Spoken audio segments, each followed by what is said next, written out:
Tragedi Poso, Part 2. Konflik Poso pada awalnya berpusat pada ketegangan para pendatang Bugis yang beragama Muslim dengan etnis Pamona yang mayoritas Kristen. Konflik diawali oleh insiden-insiden kecil yang kemudian membesar.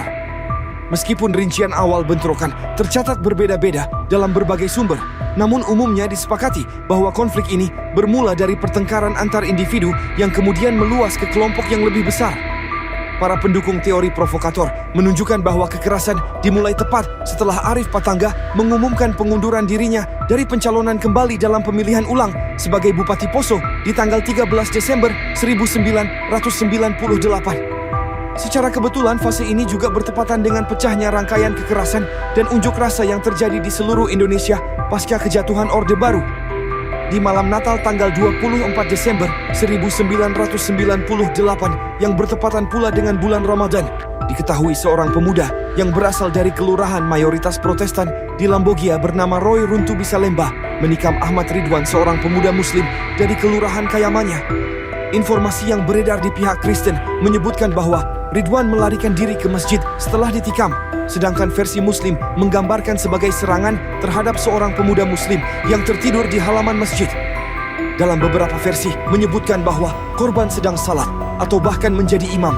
Tidak pasti. Mana versi yang lebih benar dari kejadian ini? Hanya yang jelas, setelah kejadian itu, para tokoh dan pemuka agama dari kedua belah pihak bertemu dan menyepakati bahwa alkohol yang merupakan sumber masalah dan setuju untuk melarangnya selama bulan Ramadan. Polres Poso lalu menyita ribuan minuman keras untuk kemudian dihancurkan. Masalahnya justru memburuk setelah peraturan ini, karena dalam sebuah kesempatan saat para pemuda Kristen berusaha melindungi sebuah tokoh miras milik orang Tionghoa Kristen, mereka bertemu dengan para pemuda Muslim yang awalnya berniat untuk menyegel tokoh tersebut, dan bentrokan antar kelompok pun tidak dapat dihindari lagi. Kejadian ini segera menyebar sebagai rumor dan kabar burung.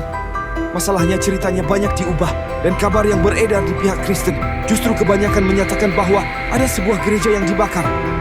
Di tanggal 27 Desember, akhirnya sekelompok orang Kristen bersenjatakan parang yang menaiki truk dari Tentena tiba, dipimpin oleh seorang anggota DPRD Poso yang bernama Herman Parimo. Tokoh yang diketahui merupakan anggota dari Gerakan Pemuda Sulawesi Tengah atau GPST, bekas milisi pro-pemerintah yang bertempur melawan Permesna dan DI pada periode tahun 1950-an hingga 1660-an di Poso. Di sisi lain, sekiranya ada 9 truk yang mengangkut kelompok Muslim tiba dari ibu kota Palu, Parigi, dan Ampana.